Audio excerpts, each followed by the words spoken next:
Hello बच्चों, आज हम आप लोगों के सामने लेकर आए हैं लेक्चर नंबर 16 और चैप्टर नंबर फर्स्ट सॉल्यूशन का। तो बेटा पिछली वीडियो में मैंने आपको बताया था हेनरी लॉ के बारे में। तो हेनरी लॉ क्या कहता था? Henry law state that the partial pressure of any gas is directly proportional to its mole fraction, या यानी हम कह सकते थे the solubility of any gas is directly proportional to its partial pressure. Clear है बेटा? तो आज हम बात करेंगे graph of partial pressure versus mole fraction का। तो आपको पढ़ना है ग्राफ। तो ग्राफ कैसे बनेगा? अगर मैं बात करूंगा ग्राफ की, ग्राफ किसके बीच में? पार्शियल प्रेशर वर्सेस, या मोल फ्रैक्शन की बात करें, इसके बीच में हमें ग्राफ प्लॉट करना है। तो we have taken the graph, it is in partial pressure or vapor pressure, or we can say the mole fraction. So what will happen? We know that according to Henry law, partial pressure is directly proportional to chi. तो partial pressure is directly proportional to chi. इसका मतलब क्या हुआ बच्चों? इसका मतलब ये हुआ, अगर मैं प्रेशर बढ़ाऊंगा तो मेरे मोल फ्रैक्शन या सॉल्युबिलिटी बढ़ेगी, अगर मैं प्रेशर घटाऊंगा तो मेरी सॉल्युबिलिटी भी घटेगी। तो व्हाट विल हैपन? बढ़ाने पर बढ़ रही है, घटाने पर घट रही है। तो ग्राफ कैसा होगा बेटा? डायरेक्टली प्रोपोर्शनल होगा। तो partial pressure versus mole fraction का ग्राफ होगा when gas in a liquid, जब हम किसी भी गैस और लिक्विड को मिलाते हैं। तो हेनरी लॉ में ये ग्राफ आपका पढ़ना है, ये सिंपल सी बात है। फिर बेटा बात आती है अकॉर्डिंग टू हेनरी लॉ।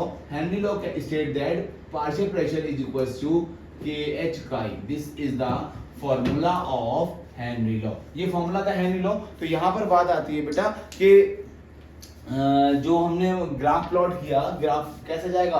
ये ग्राफ होता है लीनियर। क्या होता है बेटा?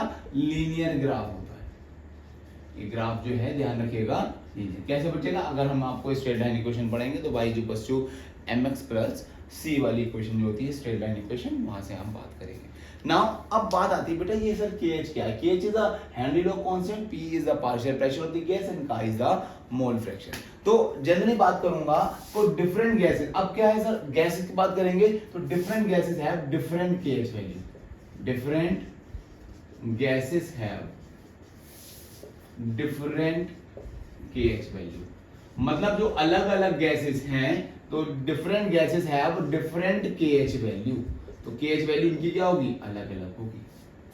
जनरली मैं बात करूं, अगर मैं बात करूं ऑक्सीजन और नाइट्रोजन, और मैं ऐसे ही बता रहा हूं कि सपोज जो KH वैल्यू है ऑक्सीजन की 1.2 है, तो जो दूसरी नाइट्रोजन होगी N2 होगी तो उसकी क्या होगी बेटा? KH वैल्यू अलग होगी, 1.5। तो हर गैसेस की अपनी अलग अलग KH वैल्यू होती है। और जो KH वैल्यू होती है, KH वैल्यू होती है वो फंक्शन होता है nature of the gas. KH value is the function of the nature of the gas, nature of the gas. KH is the KH value is the function of the nature, function of the nature of the gas की बात करेगा, यानी कि जो KH की value है वो nature of the gas पर डिपेंड करने वाली है। तो अलग अलग गैसेस अलग अलग KH वैल्यू रखती हैं। ठीक है बेटा? फिर बात आती है कि if the KH value is higher, तो क्या होगा भाई? KH वैल्यू हायर, अगर किसी की KH वैल्यू कैसी है? Greater the value of KH, greater the value of KH, lesser will be the solubility. The greater the value of KH, lesser will be the solubility. तो जितनी ज्यादा KH की value होगी उतनी कम होगी solubility of a gas in a liquid. That means as the temperature increases, the value of KH will increases. Temperature बढ़ाने पर KH की वैल्यू बढ़ेगी। As the temperature increases, the value of KH increases, and that's why the solubility of a gas in a liquid decreases. तो अब मैं इसको क्या करता हूँ? मैं आपको बाइंड अप करता हूँ। तो आपको बस इतना पता होना चाहिए बच्चों कि अलग अलग गैसेस होती हैं, उनकी अलग अलग KH वैल्यू होती है, और जो KH की वैल्यू है वो फंक्शन करती है वो नेचर ऑफ द गैस, की गैस का नेचर कैसा है। अब बात करेंगे तो क्या मैंने बोला कि हर एक KH की वैल्यू अलग अलग होती है। तो greater the value of KH, greater the value of KH, lesser will be the solubility of a gas. जितनी ज्यादा KH की वैल्यू होगी बेटा उतनी कम solubility होगी। As the temperature increases, the value of KH increases और solubility will be decreases. Solubility क्या हो जाएगी? घट जाएगी। मैं इसको एक ब्रॉड में डब्बे में पैक करते हैं, उसके बाद हम बात करेंगे। ठीक है बेटा? ये आप लोग स्क्रीनशॉट ले लीजिएगा। ठीक, तो अभी हमने बात की कि भैया जो केएच की वैल्यू है वो अलग अलग केएच की वैल्यू है हर एक गैस की, और जो केएच की वैल्यू है वो अपने फंक्शन और नेचर ऑफ गैस पर डिपेंड करेगी। अगर ज्यादा केएच की वैल्यू है तो उसकी सॉल्युबिलिटी क्या होगी बेटा, कम होगी, और टेम्परेचर ज्यादा होगा। As we increase the temperature, temperature बढ़ाने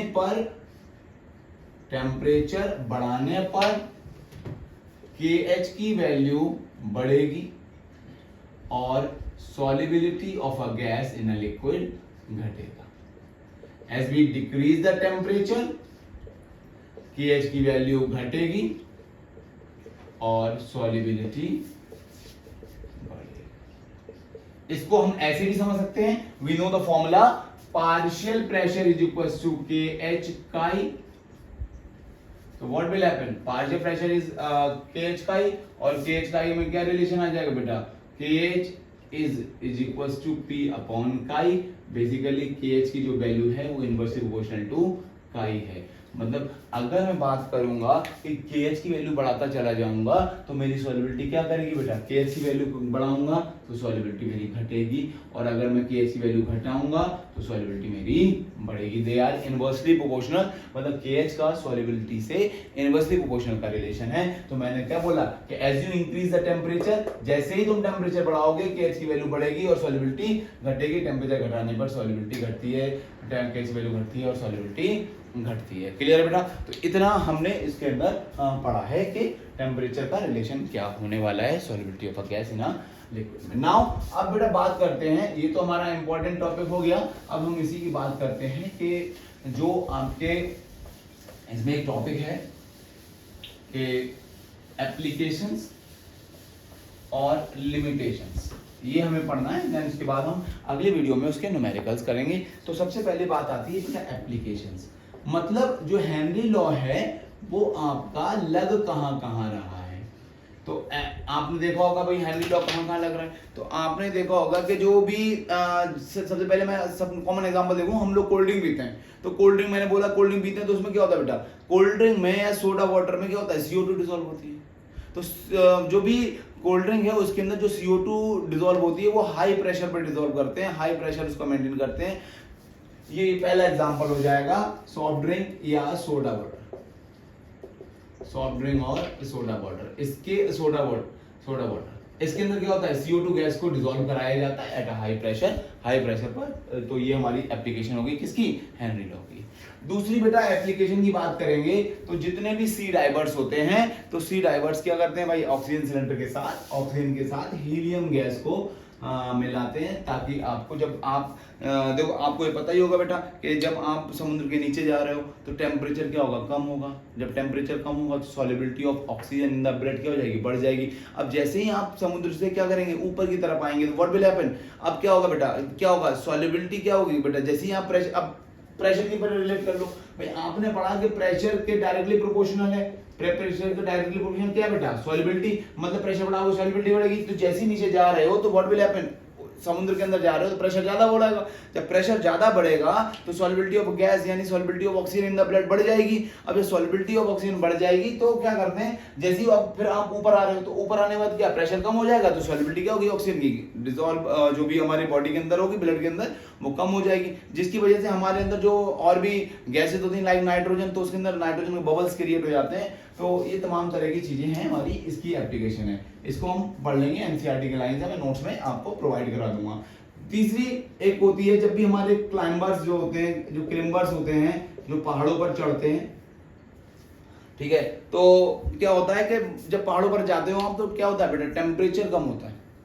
तो टेम्परेचर कम है तो व्हाट विल हैपन, टेम्परेचर कम होने की वजह से आप क्या करेंगे भाई, टेम्परेचर कम है, आप पहाड़ों पर जा रहे हो, टेम्परेचर कम है। अब बात करेंगे प्रेशर, तो प्रेशर क्या होगा, वहां पर प्रेशर होगा बेटा कम, प्रेशर क्या हुआ, कम। तो प्रेशर कम हुआ तो सॉल्युबिलिटी क्या होगी, solubility of oxygen in the blood, solubility of oxygen in the blood क्या होगा बेटा, प्रेशर कम हुआ तो सॉल्युबिलिटी भी क्या हो जाएगी, कम हो जाएगी। और जैसे ही आप सॉल्युबिलिटी कम हो जाती है तो जब भी हम पहाड़ों पर जाते हैं तो हमें ऐसा लगता है कि हमारा जी मतला आ रहा है, चक्कर आ रहे हैं। तो इन तमाम तरह की डिजीज का नाम दिया गया है एनोक्सिया। इसको क्या बोलते हैं बेटा, एनोक्सिया। ठीक है। तो ये तमाम तरह के सिम्टम्स जो कि जी मतलाना, सर में दर्द होना, सर भारी होना, ये सारी चीजें आती हैं। क्यों? क्योंकि जब पहाड़ों पर जाते हैं तो वहाँ पर प्रेशर होता है कम, तो प्रेशर कम होने की वजह से जो सॉल्युबिलिटी होती है ऑक्सीजन की इन द ब्लड, वो क्या हो जाती है, कम होने लगती है। जब सॉल्युबिलिटी कम हो जाएगी तो हमें तमाम तरह की सिम्टम्स देखते हैं कि सर भारी हो रहा है, वॉमिटिंग आ रही है, जी मतला रहा है। तो इन सारी चीज़ों को जो डिजीज होती है उनको बोलते हैं एनॉक्सिया। क्या बोलते हैं? एनॉक्सिया। ऐसे ही बेटा एक क्वेश्चन आता है कि एक एनसीईआरटी क्वेश्चन है, why aquatic animals, why aquatic, ये बोर्ड में भी आ चुका है, व्हाई एक्वेटिक, इंपॉर्टेंट लगाइएगा, why aquatic animals are more comfortable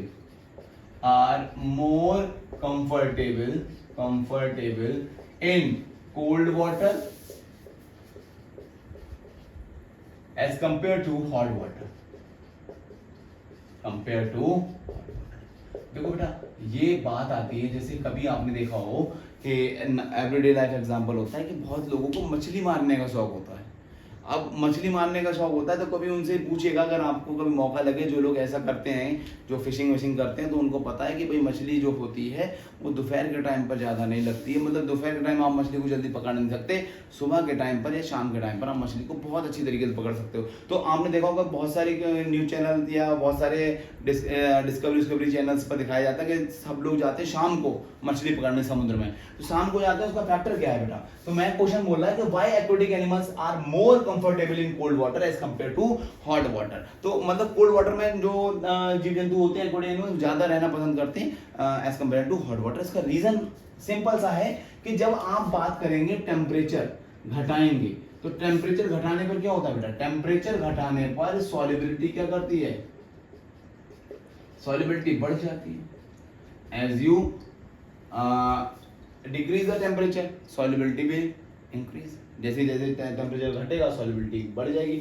अब क्या हुआ भाई, आप ये समझो, मैं ये मान रहा हूं कि भाई ये एक मछली है, ये मछली हो गई आपकी, ठीक है। अब ये रह रही है, अब ये पानी देखो, यहाँ सूरज है, तो सूरज क्या होगा बेटा? यहाँ पे हीट डालेगा, तो इसकी जो आउटर बाउंड्री होगी, आउटर सरफेस होगी, वो क्या होगा? आउटर सरफेस गर्म हो जाएगी।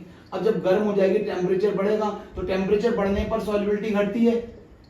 सॉल्युबिलिटी, जो ऑक्सीजन, डिसॉल्व ऑक्सीजन होगी वाटर के अंदर, वो क्या हो जाएगी? कम हो जाएगी। अब भाई ये बताओ, जहां पर ऑक्सीजन मिलेगी नहीं तो क्या होगा? जब ऑक्सीजन मिलेगी नहीं तो क्या होगा? मछलियां ऑक्सीजन ऊपर रहना पसंद करेंगी? नहीं, बिल्कुल नहीं, क्योंकि जहां पर ऑक्सीजन ज्यादा होंगी। तो देखा जाता है कि टेम्परेचर बढ़ाने पर सॉल्युबिलिटी बढ़ रही है, तो जब टेम्परेचर बढ़ाने पर सॉल्युबिलिटी घट रही है, ठीक है। टेम्परेचर बढ़ाने पर सॉल्युबिलिटी घटी, मतलब क्या है? तो जितने भी एक्वेटिक एनिमल्स होते हैं वो सरफेस पर रहना पसंद नहीं करते हैं। अब क्या होता है, वो क्यों नीचे रह रहे हैं? क्यों? जैसे ही टेम्परेचर घटेगा, solubility of oxygen dissolve in water बढ़ जाती है। सॉल्युबिलिटी यहाँ पर क्या कर जाती है बेटा? बढ़ जाती है, और सॉल्युबिलिटी बढ़ जाती है। इसी वजह से एक्वेटिक एनिमल्स को बहुत आसानी से ऑक्सीजन सप्लाई जो है मिल जाती है। और ऑक्सीजन सप्लाई जब मिल जाती है तो क्या होता है बेटा? ऑक्सीजन सप्लाई मिलेगी तो वो बहुत ही ज़्यादा कंफर्टेबल समुद्र में रहेंगे। और ऐसा ही होता है कि मछली मारने जाते हैं तो सुबह के टाइम पर क्या होता है? टेम्परेचर सरफेस का क्या होता है? कम होता है। शाम के टाइम पे सरफेस क्या होता है? टेम्परेचर क्या होता है? कम होता है। अब जब टेम्परेचर कम होगा तो आपको पता है, जब टेम्परेचर कम होगा तो सॉल्युबिलिटी बढ़ जाएगी, तो ऑक्सीजन, तो इसी वजह से जितने भी एक्वेटिक एनिमल्स हैं वो सारे सरफेस पर रहते हैं। कब? जब आपका टेम्परेचर कम होता है, ठीक है बेटा। तो इसकी बात आपको याद रखना है। तो ये क्वेश्चन आता है, why aquatic animals are more comfortable in cold water as the temperature increases, the value of KH is also increases and the solubility will be decreases. ये याद रखिएगा आप सब, ठीक है बेटा। As the temperature decreases the value of KH decreases and the solubility will be increases.